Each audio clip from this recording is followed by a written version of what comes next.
Tava ndenge ezalaka toujours na matanga toleli ndeko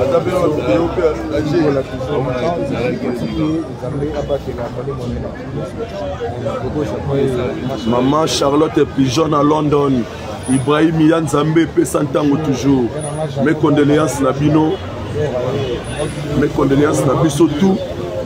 Tolé la Gigola, Maman Charlotte Pigeon, Obosananga mwana na yo, Ibrahim Obwakanga.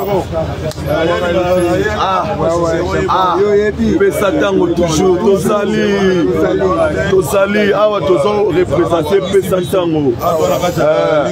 Nakata Jet Set. Ah ouais. Donc c'est la finale, donc tout ça, nombreux, tous ces délais. Donc tout ça na ba yaya, tout ça na ba master, tout ça na ba ndeko tout. Donc tout est là.